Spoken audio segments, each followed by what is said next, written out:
everybody. Welcome to another episode of the Crime and Coffee Couple. My name's Allison. And my name is Mike. Hi, Mike. Hey, babes. How's it going? It's going pretty good. Yeah. You could say we've had a hectic day here at the Crime and Coffee Couple household. I would also describe it as exciting. Yeah.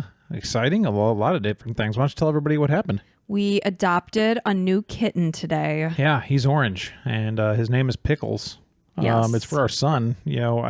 He's always wanted a cat, and he's never really shown to us that he could take care of another living thing, let alone himself, because he is 14 years old, and that's tough. These teenagers. It's a shit show. Yeah. I mean, we got to still remind him about brushing his teeth, deodorant, shaving now. So a lot of things going on. But actually, I blame Allison's coworker. Name starts with a D and ends with an I. So that's what we'll say. So thanks a lot, Miss D. And she said, well, you know what? I'm going to get myself a little playmate for my kitten. And then all of a sudden, Allison turns her lights on like, oh, it's time for me to get a kitten too. Well, our cat is he's going to be a year old in a couple weeks. Yeah, he's getting older now. So. And he's been very playful lately. And we've been saying, we want to get him a playmate and do it while he's young so that they're close in age. So now seemed like a good time. Plus, our son has been dedicated to football all summer long. He's been getting up for camp without a single complaint. So we thought that he deserved it, and he was showing signs of maturity and responsibility, and it just seemed like a good time. And he's adorable, and we'll post pictures. Our son and the cat. So yeah, he's a cute little guy. And yeah, so far, I mean, we got a pick from two of them, and this was the one I felt good about. We had a long hair and a short hair option, and we got the short hair. So yeah, we'll see how it goes. We'll let you know. Just getting our little puppy here, Poppy, getting her used to the cat, or the kitten, I should say, as well as our cat. Our cat was like growling at him. So yeah, that's fun. Pretty soon, I'd say they'll get used to each other within a week or so. Yeah, should be good. Besides that, we did tell our patrons about a chocolate cake recipe. Yes, so I have to share this recipe. And sorry, patrons, if you're hearing this again, but we had our neighbors over for dinner on Tuesday, and I was looking around dessert recipes, always on Pinterest, and I came across an Ina Garten recipe. She's the Barefoot Contessa on the Food Network. If you're not familiar with her, she's amazing. She's a perfectionist. She checks her recipes over and over and over. So if she's putting it out, it's going to be good. This one was also easy. So you get these cookies. I had never heard of them. They're called Tate's Bake Shop cookies. You can get them pretty much anywhere. And again, I had never seen them or known that I'd seen them. I thought this was like a super special thing. You can only get rare places. So you got them where? You can get them. We got them on Kroger. You can get them on Amazon. You saw them at Publix. I'd say pretty much any grocery store. So they're these crispy, delicious cookies. You make this homemade whipped cream concoction with some espresso in it, like the powdered espresso, and then cocoa powder. And then you layer it in a springform pan with these cookies, like 5 or 6 layers. Let it sit overnight so that the cookies can get kind of like almost cake-like. Yeah, it turns into a cake. So it's basically turning cookies into a cake. If you like cookies and you like whipped cream, this is like basically God sent, basically. So it was fantastic. Our neighbors loved it. Mm-hmm. And highly, highly recommended. We put it together in 15 minutes. It was the devil having leftovers in the house because at night when we were watching TV, I was like, it's cake time. If you want to gain lots of weight in a hurry, go ahead and make this cake immediately. Oh, it is so good. But I read the reviews and everyone's like, I bring it and everyone wants the recipe. They're raving over it. That was also my experience. My neighbor wanted the recipe immediately. So we will post the recipe, and I highly suggest you make it if you're in charge of providing a dessert. Allison's favorite thing is something easy. So Go ahead and make it. Super easy. No bake too. No bake. Fantastic. And lastly, real quick before we get started, I want to say a cool little story. A person I work with reached out and said, hey, you wouldn't happen to be the Mike from Crime and Coffee Couple, would you? I was like, yeah. So I just want to say, hey, Erica, I know you're listening. So. How crazy is that? She found our podcast and just happens to work at the same company as Mike. I said many times, it's a big company, and we've never talked to each other previously, but it was cool to make that connection. It's a small world. It is. It feels big, but it's small. Yeah. So shall we get started? I say let's do it, guys. Let's do this. All right. So we're going to jump into this. And this is the murder of Karen Gregory.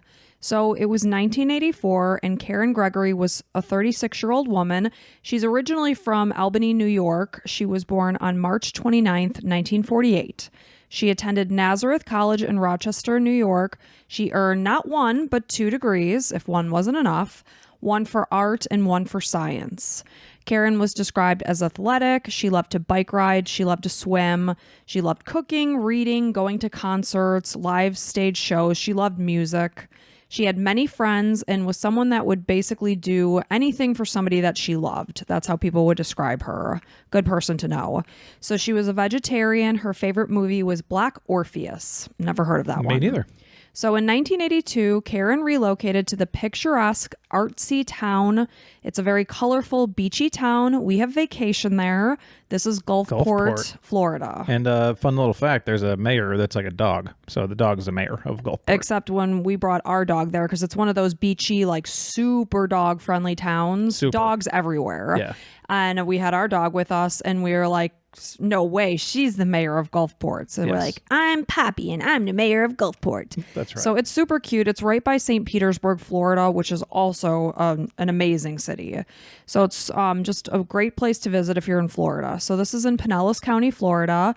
Family and friends describe Karen as a free spirit. She had a variety of careers throughout her life, including teaching elementary school art, working as a potter, and most recently, she was working as a waitress at the Garden restaurant in downtown St. Pete, Florida. So this was basically, she was transitioning from this job to her new career at Datacom Associates. She was working as a graphic artist. So this was a new position at the time of this story. She had just started and she was doing very well. She was enjoying the new challenge of this new career. So Karen's mom and two brothers, they still lived up in Albany, New York, but her sister was local. She was living in Dunedin, Florida, which is another cute town. So Karen loved Florida. She loved the sunny beaches, all the tourist attractions that Florida has to offer. She had met a man also on her move. This is David Mackey. So she is dating David at the time of this story. They found each other at a jazz concert on the beach. And Karen just happened to be the aggressor of the relationship. She was the one to make the first move and contacted David, which ultimately led them to start dating. Hey, good for her. Nothing wrong with that. Absolutely. Why not? You want something, you go for it. Mm-hmm.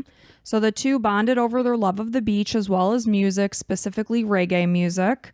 Karen loved that this type of music was about creating peace and bringing harmony in the world with, between others. I couldn't agree more. Put me in a pool with some reggae music and everything is fine. I know sometimes it's confusing because, of course, we live in Florida and we'll be in our pool and have like reggae type music on. And I'm like, wait a second, it's Sunday and I have to go to work tomorrow. Like I immediately think vacation. Right. So I do love reggae. So after a year of dating, Karen and David are progressing in the relationship, and this is when they decided that they were going to move in together. So up until that point, Karen had been renting an apartment. She was living with her roommate, who was Anita Kilpatrick, near Pasagrille Beach, which is our beach of choice when we go to the beach. Actually, no, it's not. Nobody should ever go there, ever. So we don't please want it don't to go start there. to get crowded. Yes, it's horrible. Needles everywhere. Lots of bad things. Just please don't go there. That's our beach. Thank you. So, Clearwater Beach, I'm sure most people know of this beach. That is like my idea of hell on earth. The inner circle of hell. Yeah, it's horrible. Hate it. It's everything I hate. It's too many crowds. people. It's just super touristy. Pasagrille Beach is like the clear opposite of this. It's quiet. It's calm. Oh, it's amazing. We need to delete that part out of the podcast. So on Tuesday, May 22nd, 1984, Karen was still moving her last minute things from her old apartment into David's house. He lived in a quiet neighborhood of Gulfport. David worked as a counselor at Veterans Administration Medical Center at Bay Pines. He happened to be out of town at a conference in Rhode Island at this point. So, Karen's using this opportunity to, continue. You know how it is when you're moving. There's so many things. She's just arranging her last minute items, getting settled into his house and her new neighborhood and her new life. Good it was opportunity, exciting. because he's gone, so you can kind of put things where you want. And Exactly. Yeah. So that evening, Karen headed to her friend's house. This is Naveen Covington. She was going there for dinner. The two relaxed. They chatted over white wine as Karen told Navern how happy she was with her job and her new relationship. Things are very exciting. She's venturing in on a new career. Her relationship is progressing. She's in a new place. So they were just catching up. So between midnight and 1 a.m. on Wednesday, now May 23rd, we're in the early morning hours of May 23rd, Karen left Navern's to head back to her new house, that she is now sharing with David. So sometime around 1:15 a.m., at least 16 neighbors would eventually report hearing a scream within a 2-block radius of where Karen was living. So one of the neighbors is Arthur Culper. He described the scream as a short, agonizing scream. Another neighbor, Martha Borkowski, she lived directly across the street. She also heard the scream. She also heard a door slamming. So she didn't feel that the scream sounded like somebody was in trouble, so she didn't do anything about it. When Glenda Harness, who lived adjacent to Karen and David's home, heard the scream, she looked out her kitchen window. She knew that her boyfriend, George Lewis, was out there working in the garage. So I don't know if she kind of like deferred him to do something about it because he was outside, but that's just what happened in this situation. So she herself felt scared by the scream, but she didn't do anything. 20 minutes went by and George came inside and the two just basically went to bed. Nothing came from it. So, it's kind of interesting because it is a quiet community. And George Lewis, who was out in the garage, just so happens to be part, and when I say part, he's actually the head of the Neighborhood Watch Committee. Oh, well, this is his time to pop in, right? Exactly. And a side note, George is always known to be one to report things to the Neighborhood Watch. That's probably the guy you want in charge of being the Neighborhood Watch. So in this case, he didn't do anything. Oh, interesting. But what he said was that he was in the garage, he had the door open, he had the radio on. He said he heard the scream. He described it as faint. He said that he went to the street. He kind of like walked out into the middle of the street to get a view of what was going on in all directions. He didn't see anything. He looked around for a few minutes. This is when he just decided, hey, I'm going inside. I'm going to go to bed. In all honesty, I would probably do something similar. It's like you look around, see if you hear another scream or something else, more commotion, something being knocked over. And it's like, I randomly heard a scream. Who knows? Maybe somebody dropped a dish or whatever it might be. And also Gulfport, like it's a little bit of a party town, sort of. You got a lot of bars and restaurants and things of that nature around. This was 1984. We were spending time in Gulfport, 2 years ago, 2021. I don't know what it looked like in 1984. Now there's like a ton of restaurants. There's wine bars and things like that. Mm-hmm. I don't know what it looked like at that point. Yeah, I mean, we know that there was that town center, like right by the beach, that it was very hopping area, years ago. So I'm sure it was something similar. But yeah, it's I would picture it more like a Key, like not Key West, but like another key town. It feels like you're in Key West, more beachy, fun, whatever. But yeah, for George not to do anything, I don't think that's out of hand. Okay, so later that day and into the evening, now we're moving on because of course those were the very, very early hours of Wednesday, May 23rd. Now we're moving towards the evening. So the neighbor Martha, who heard the scream and then the door slamming, she noticed that the door to Karen and David's house was open. To what degree, I'm not sure. But they had a window. Oh gosh, this is what I do, Mike. It's jealousy. Yep. So we looked up the saying of it. So they had a front door. It's called a jealousy door. And if you might know what this is, if you look it up, but it's got glass slats that are kind of like blinds. And these slats are able to be flipped open so that if it's nice outside and you're wanting a breeze, you can get it. Well, what are those nice blinds that people have that are wood? Those are plantation shutters. So they're plantation shutters, but instead of wood, it's glass. Yeah. Basically. So I think that was back in the 70s. Yep. You'd see those. So shortly after Martha took notice of this, a friend just happened to come to Karen and David's house. Apparently, Karen had invited him for dinner. When no one came to the door, he decided to leave a note. It said it was on David's car, so I'm not sure how David got to the airport, but regardless, he left a note on the car that said, "Karen and David, hello. I stopped by about 7:15 or so, but I saw no signs of life. Many to do tonight, so I probably won't be back, but I have something you wanted. We'll be home not too late." And he left.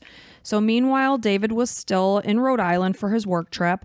He's starting to worry because he's calling home, trying to get a hold of Karen. She's not answering the phone. Oh, that'd be such a scary situation. Of course, this is 1984. We do not have the technology we have now where, you could look at Find My iPhone and see where the person is or whatever. Text them. Yeah. Exactly. Text a neighbor, yada, yada. Yeah, basically, if they're not at that house, it's like they could be anywhere. Exactly. So his worrying is increasing as time is going on and he's still not reaching his girlfriend. So he decided to call Karen's old roommate, Anita, to see if she had seen or spoken to Karen. She had not. He checked in with Karen's sister. She also hadn't seen Karen. The next morning, now it's Thursday, May 24th, which is a good day because it's my birthday. And our anniversary. David was hoping to catch Karen early before she had left for work, so he called at that point. Still no answer. And he knew that this is the time that she gets ready to leave for work. So the fact that she wasn't answering, it just was not sitting well for him. So he decided then to call her new job. They informed him that she did not come in that day. She also hadn't come in the previous day. Oh man, that's red flags everywhere. That's sad. And of course, this is a new job. She's loving it. She's a responsible adult. She's not going to just not come in. So right away, David knows that something wrong is happening here. And he's so far away, can't do anything about it. Yeah, he's over 1,000 miles away. So he decides to call a neighbor. This is Amy Bressler. He said, "Hey, is Karen's car sitting outside?" She looks out the window. Yeah, Karen's car is there. He said, "Can you please go check and see if she's home? I can't get a hold of her." So Amy walked over to the house. She knocked on the side door. She got no answer. She went to the front door. This is that jalousie door. She noticed that some of the glass slats had been broken because they're all individual slats. So some were broken and the glass had been scattered onto the pavement.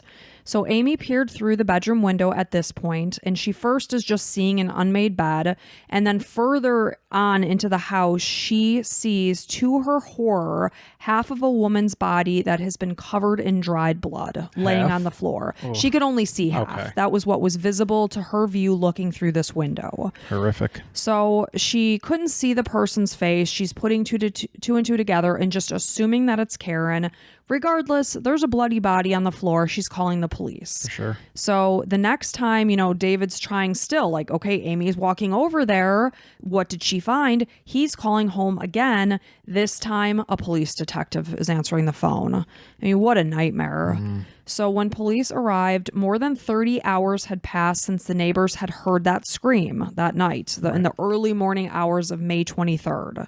So police and paramedics entered the house through the back bedroom window and found that Karen was in the hallway just outside of the bathroom.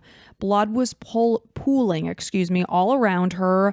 It was very hard to see where the blood had come from because it's basically just a bloodbath of a situation. So it's like you can look at her and not know where she had been injured from. So they also noted something strange. She was not only partially dressed, but she had a t-shirt on, and over the t-shirt, she was wearing like pieces of black lingerie, which you would not wear over a t-shirt. So that was strange.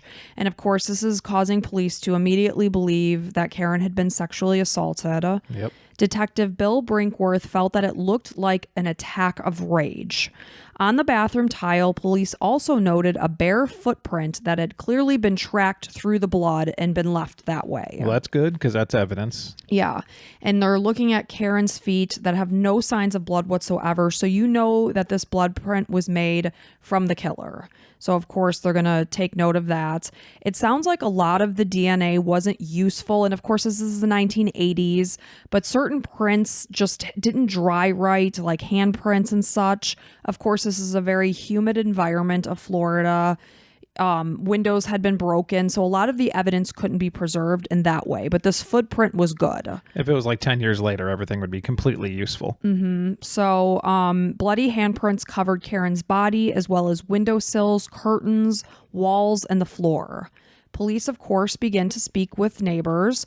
This is the time now they're learning that a lot of people heard this scream. Not one or two, close to 20 people. Yeah, that's a lot. So they also spoke with George Lewis. Of course, he's a neighbor, and he's part of the head of the neighborhood watch guy. Yep. If anybody's going to know, it's George. He's also a local firefighter EMT, and he filled police in on his recollection of events that night. He indicated that he had noticed a man, not necessarily that night, but he noticed a man at some point coming to Karen's house, walking up to the door, and then back to the car and leaving this note. Oh. The police see this note. They know it's there, so this is true.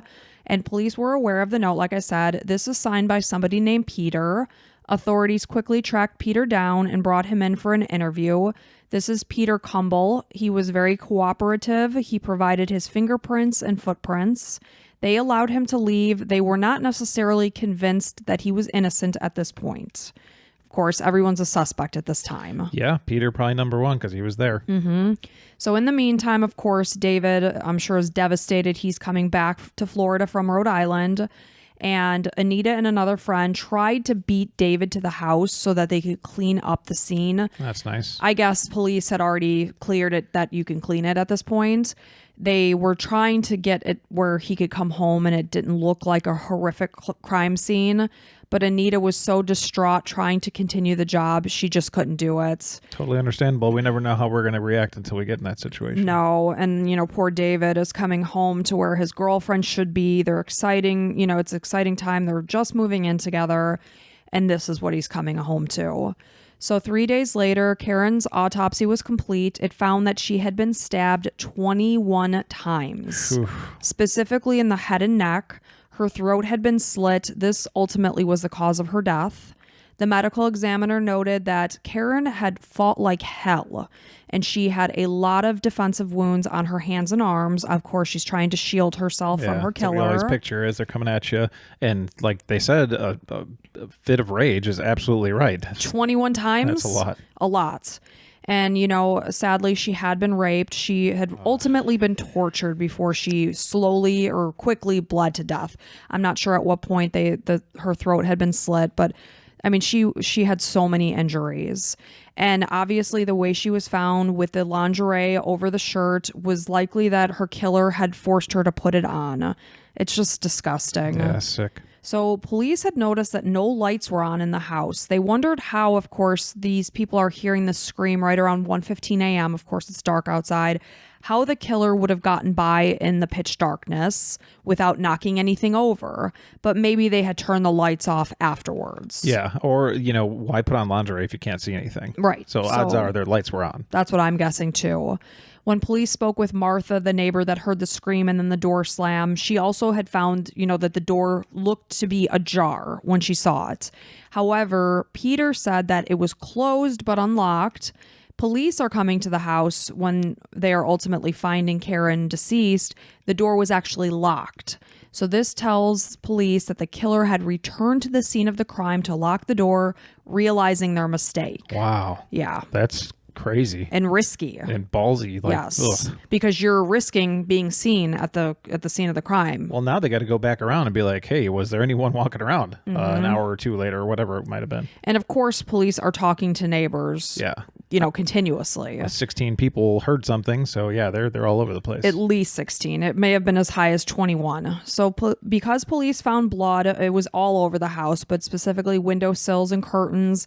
They figured that the killer exited the house that way.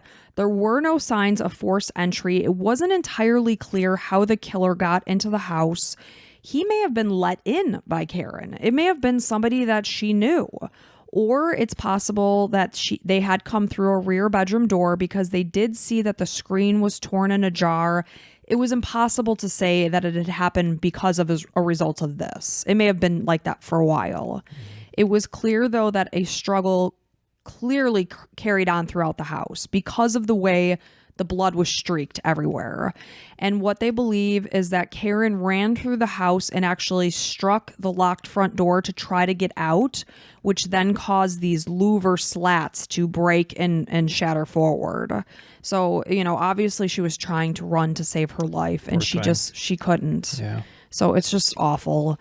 Police took prints and hair samples, but ultimately felt their two main suspects were Peter Cumble and David Mackey, her boyfriend, and I'll tell you more about that, because obviously David is more than 1,300 miles away from Florida at the time that Karen was murdered, but police are spinning their wheels thinking, is it possible that he could have taken a flight back to Florida, killed Karen, and then returned back to Rhode Island without anyone noticing him missing? Say he took an evening flight, did this at 1:15 in the morning and got back by the morning, nobody would have known he was gone. Yeah, I mean, you got to look at every possible situation that'd be, the perfect crime. Not right now because you'd be able to find that person digitally, but I'm sure they didn't keep track of things that well in the 80s when you could still walk into the terminal in and out without a ticket. Exactly. So in the meantime, police are asking David to look around the house. Is anything missing? Was this a robbery gone wrong? Who knows? Maybe they didn't think that Karen lived there yet, so they were trying to steal something and then she happened upon them. So he said, no, really the only thing that I can possibly see that's missing is a white lace teddy that either he or Karen had purchased at some point in time. It's kind of weird to bring that up. I mean, well, that was the only thing he could notice was missing. He's like, this is going to sound weird, but this teddy. I thought that was pretty impressive of him because I'd be like, I have no freaking clue. I mean, you have like 150 t-shirts. I wouldn't know if one was missing. Yeah, same. So there was no evidence, though, that the police found that David had any involvement. He was cleared as a suspect. He had only purchased one flight. He had only gone to Rhode Island. He had not come back to Florida. Okay. So he's cleared. So they're still talking to Peter. In their conversations with Peter, they noticed a scratch on his hand. They also wondered if he had left the note as a cover for innocence. Like, sure. Why would I possibly put a note at a scene of the crime if I was actually the murderer? Hey guys, I didn't see anybody here. I definitely wasn't here long, and I was here at 7:15. Goodbye, Peter Cumble. They also found his choice of words that he had written in the note interesting. Yes. That the house showed no signs of life. I don't know. So they found this eerie, and Anita had drove with Peter to Albany, New York. It was Karen's funeral was being held there. She's basically hitching a ride with Peter because Peter has to take a trip to Boston. When police spoke with Anita about Peter, they mentioned the scratch on his hand, and she's like, you know what? In the car ride, I did notice the scratch. And she's thinking to herself, oh my gosh, I may have driven cross country with one of my good friend and my previous roommate's murderer. So she found that very eerie too. Yeah. So then Peter is coming back from Boston. His trip is done. He was again interviewed by police. They asked him what he was referencing in his note when he wrote that he had something to give Karen. He told them that it was a reggae tape because he knew Karen loved reggae. He said that when he arrived at the house, he did not notice any of the broken glass that police ultimately found. Police found this hard to believe because Amy did see that glass was scattered there. Maybe he just wasn't paying attention. I don't know. I don't know. That's stupid. That's impossible. How do you not notice broken glass unless you're a complete idiot? I don't know. So Peter explained that he had come to the house because he had plans to have dinner with Karen that night. He told police that he thought David was going to be there too. He didn't realize that David was in Rhode Island on business. Police questioned if Peter had feelings for Karen or a potential romantic relationship with her.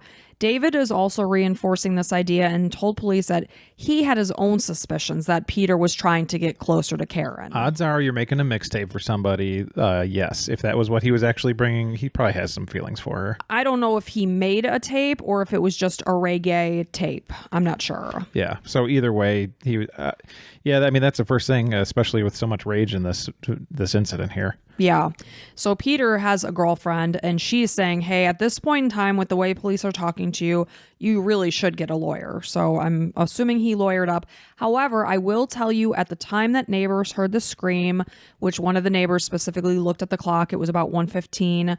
Peter had a solid alibi for that time frame. What was it? They didn't say exactly. Regardless, police did not have enough evidence. They could not arrest him. And we don't know if that was really Karen's scream either. We don't know. So 7 months had gone by without an arrest, and it was December of 1984. There was a farewell party being held in Gulfport. Apparently somebody was retiring.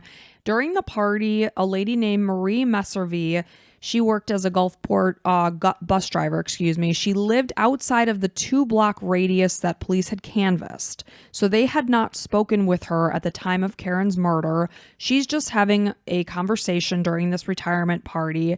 And she tells a sergeant that she lived maybe 3 blocks away, and despite being that far away, she herself had heard the scream. She told them it sounded like a long, sustained wail, which was a very stark contradiction to what firefighter and neighborhood watch leader, this is 22-year-old Gregory Lewis, what he had heard. This faint, short scream that, I'm sorry, I said George Lewis? Thank you. Okay. I don't know why I wrote Gregory. My apologies. This is 22-year-old George Lewis, who works as the head of the neighborhood watch, who is also an EMT firefighter. Very, very different descriptions of this scream. Again, this is a woman from 3 blocks away versus a man who lives adjacent across the street. How is she hearing a very long, drawn-out wail, and he's so close and only hears a faint scream, and he's outside working in the open garage? Yeah. Granted, he did have music on, but it's not adding up. So police... especially somebody that's so into everybody's business about being a crime watch person. Not that, I'm not trying to say anything bad, but it's just obviously somebody that likes to know things going on in the neighborhood. Yes. Like, you'd be very keen and aware of what's going on. And again, he was known to report things as being the leader of the neighborhood watch. So they found that strange. And they're like, you're not like investigating this with all of your neighbors. Like, you'd be the guy walking around being like, did you hear what? Well, I'm writing everything down and giving it to the police. And he was that guy. So it was just kind of strange. So this now is one of the detectives, Detective Tosi. He knew George because his own wife worked with George's girlfriend, Glenda. They worked as bank tellers. So they were friends. And so now 7 months on, George is marrying Glenda on December 15th, 1984. And police are, starting to want to talk to George again, because obviously they've talked to him. He's a very close neighbor. They got his story, but they're circling back to George. They want to find out how this scream was very different from what somebody else had heard. So police scheduled an interview with him. He did not show up to the station.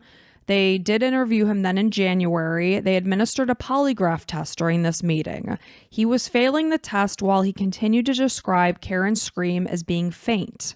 He also told a new story now about a man that was in Karen's front yard standing near a tree who was tall and had red hair. Oddly enough, he himself had red hair.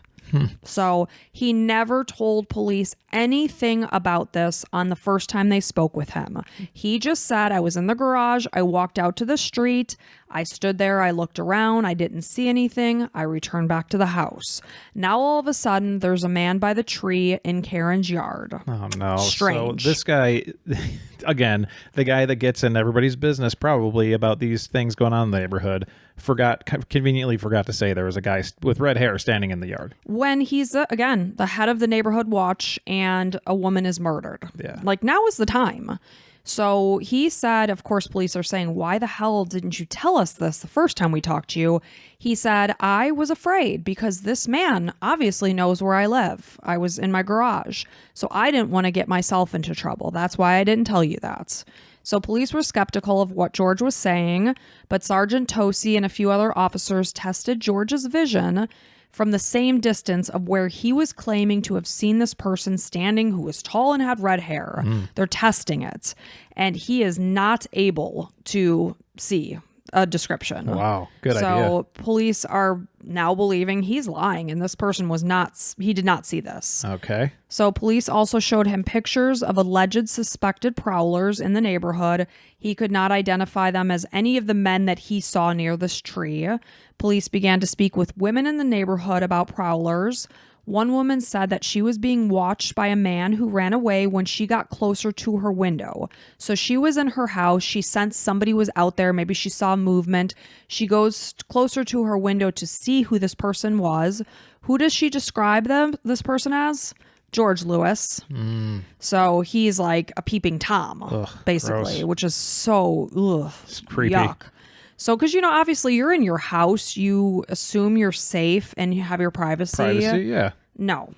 So police brought George in yet again for more questioning. He did admit to loitering near this woman's window. He claimed it was because he was fulfilling his neighborhood watch duties. Yeah, watching girls undress. You freaking creep. Really? You're standing on the street where a woman happens to be changing or doing whatever she was doing. You didn't fulfill your duties when that woman got murdered, you piece of shit. Right? Strange that a woman is screaming out and you do nothing, but you just happen to be by this lady's window who's changing.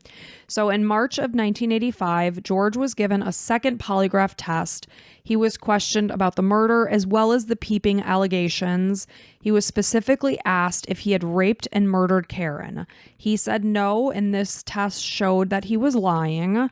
Obviously, lie detector tests we know can be faulty. We know they can't hold up in a court of law. Not admissible. Exactly. I do think they can be helpful because it can get people to admit things. Yeah, be like, see this, George? This thing moving all over the place? That means you're lying. So you tell us now and you're going to have a lot less on your plate, or we can go to court and prove that it was you with all these footprints and everything. We know it was you scumbag. So he's changing his story now again. And this time he said that the man that he had seen by the tree in the yard had actually threatened to kill him. This made him very nervous, and his nerves is why he failed his polygraph test. This guy's a really good storyteller. He should have been like an author or something. Yeah. So again, anytime somebody's changing their story over and over and over, they're not telling the truth, because if they were, they would have said all these things the first time around. So again, police are not buying this story. At this point in time, they're taking his fingerprints, his footprints. And during their continued investigation, police learned that George had allegedly abused his previous wife. He had been involved in a swingers club. His friends claim that he had shown sexual interest in Karen before she had even moved in with David. How so? Because obviously she was over there, she was spending time with David, but he had made some snide or something comments to neighbors that he wanted to participate in an orgy with Karen. So he definitely took notice of Karen. He found her attractive.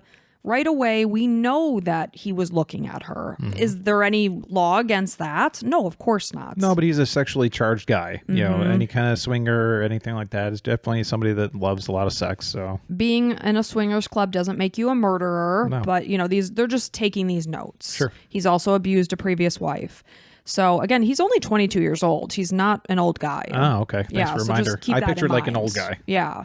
So in March... You don't see a lot of... Sorry to interrupt. You don't see a lot of 22-year-olds that are head of the neighborhood watch. No, you don't. But I guess this is the 80s. People matured a lot faster then. I don't know. I don't know. All right, go on. So in March of 1986, nearly 2 years after Karen was murdered, police completed the analysis of their footprint from the crime scene in comparison with George's. It was a match. Took them a year to figure that out, huh? Well, they didn't necessarily get it right away. This was all because, 7 months after, that's when they found out that the screams didn't line up. This is all taking time. Got it. So police brought him in again. And once again, what can you guess that I'm going to say here? Change the story? He changed his story. Interesting. Yeah. Boy, we are really going on the murderer came over. Events. The murderer came over, said, "I saw what you saw. You better not say anything ever, and you're gonna be nervous for every polygraph test." So at this point, now he's kind of getting rid of the whole idea that he saw a person there. Now he's saying, he did hear something. He saw something. He had actually gone up to approach the window of Karen's house because he was thinking something was going on. He looked through the window. He saw that she was injured and bleeding, and he went inside to help her. He saw that her throat had been cut. Now, keep in mind that this is a detail that the police have never, ever released to the media. Nobody knows this except for insiders, that she had died from her throat being slashed. So he's saying something specific to what actually happened. Oof. And that he saw that her throat had been slashed. He didn't want to put himself in a position where he could be accused of being the one that did it. And so he just fled from the scene and did nothing about it. That's his new story. That's my greatest fear, honestly. Like, if I happen to be upon a murder scene, I'm like, one of my first thoughts after this is horrific, I'm be like, oh no, I don't want to get pegged for this. Yeah, I mean, that is reasonable. I will tell you, though, again, it was not obvious that her throat had been slit when police responded to the scene 30 hours later because it was so bloody. They couldn't tell. You'd have to be an expert and manipulate her and such and to see exactly what happened. And he's saying he saw it just by looking at her. Yeah. So things just aren't adding up here. So later, a woman came forward and told police that she had been given a white teddy from George. It was too large for her, but it would have been the size that Karen would have worn. Reports indicate that this woman was Tanya Deshone, who is a neighbor of Karen and David's. She was only 17 years old. Again, he's only 22. But apparently she had been involved in a sexual relationship with George. Mind you, he is in a relationship during this time, so it sounds like he's not very faithful. Swingers. According to Tanya, George gave her the lingerie as a birthday present in the summer of 1984. David indicated that George always had a thing for Karen. So David himself just knows that George was interested in his girlfriend. It was obvious to police that he waited for his opportunity and found that David was out of town, Karen was home alone, and he decided to make this sickening and horrific move. And friends of Lewis thought, though, that this is all wrong. You've got the wrong guy. They insisted that Tosi had made a mistake and believed that just the way they knew George was enough to say he's an innocent man. So a lot of people are believing this guy's innocent because really up until this point, he's kind of been a stand-up kind of guy. I do now know, we know that there's been allegations of abuse with a previous relationship.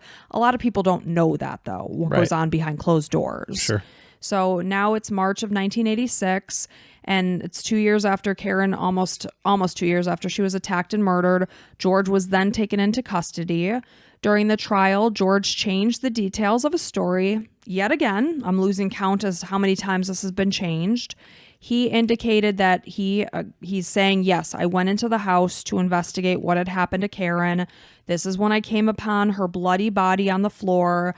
I was so taken aback and sick by what I saw that I actually had to step over her, step into the bathroom, and throw up into her toilet. And that's how my footprint was left. My bloody footprint was left on her floor. Hand it to the guy. I mean, he's got these stories that are somewhat believable. None of them are horrible. I mean, they're all like, okay, I could see that. And it's like, oh, okay, I could see that too. So he's like, yeah, that is my bloody footprint. And you know what? He's an EMT, so, he's probably seen some bad things. And then he just left her. Yeah, I know. That's really bad. I mean, they're just putting him there, and he's saying he was there, but, unless they have something more, they're maybe not going to get him. I mean, that's pretty much what they have, except, of course, there's a story that he gifted the white teddy that was missing from the house. Yeah, that's bad. And you need the knife. Yeah, they didn't never, ever mention a murder weapon. So It's my assumption it was never found. So his lawyers are insisting you've got the wrong guy. It's Peter Cumble who left the note. He's the guy. He's the one that did this. And then they said, they're saying the story is Peter was inside murdering Karen. The man that George happened to see by the tree was his lookout guy. That's who he saw. The ginger. Yeah. So as deliberations began, George sat on the bench. He was snuggled with Glenda, his wife, as well as their 2-year-old daughter. Some saw this as a family under siege, while others had viewed it as a display to win the jurors' sympathy. George was found guilty of first-degree murder and sexual assault. He received a life sentence. He and his attorneys filed multiple appeals, and the Innocence Project of Florida actually took on his case. So what this is, this group uses DNA testing to exonerate those that are believed to be convicted unjustly. An article from June of 2009 indicated that 2 attempts were made to make DNA comparisons. Both times the results were inconclusive. So they couldn't definitively say that, George was innocent. We can release him. Glenda ultimately divorced George. She indicated that she still believed he was innocent and only did so since she and her 2 daughters needed to move on with their own lives. After his conviction, a trial judge overturned the charges, reasoning that Florida law required the evidence against George to exclude every reasonable hypothesis of innocence. He indicated that the evidence suggested versus proved that Karen was raped, and the judge entered a verdict of acquittal for the charge. However, the prosecution appealed the decision, and both the murder and rape convictions were reinstated. So definitely he tried his butt off to get out of these sentencings. It was pretty close. And the fact that, they took his case on from the Innocence Project. Yeah. So obviously people believed in his innocence. And again, it was 1984 at that point. DNA technology has greatly evolved over the years. So they believed that there was a possibility they could have used some of the DNA and gotten him out, but that was not the case. So Detective Tosi understood that many believed that George was innocent as part of human nature, just because when you love and trust someone, you ultimately want to believe the best in them. Sure. So that's really where a lot of people claiming of his innocence were just like, I know him, there's no way he could do this. Right. Some people can be capable of things we would never imagine they are capable of. I'd hate for one of my friends to be like put up on the stand. I'd always be like I look at facts, so I'd be like, hey, I don't know, maybe he did kill somebody. I mean, like my friends were like, Mike, stand up for me. I'd be like, I'm going to let you fight this one out, you know? Let's hope you don't think your friends are capable of murder. I think anybody, if they're put in a bad situation and maybe they've got something screwy in their head, is capable of possibly anything. But put in a bad situation, this was not be put in a bad situation. This guy was out working in his job or his garage and saw that Karen was home alone. Yeah. He went to her. I mean, he should go to jail for something, especially because he was there and never reported it. That should be something. Yeah, but the footprint did match. So Tosi could not understand why George did what he did because, again, this is his friend. This is somebody that he personally knew.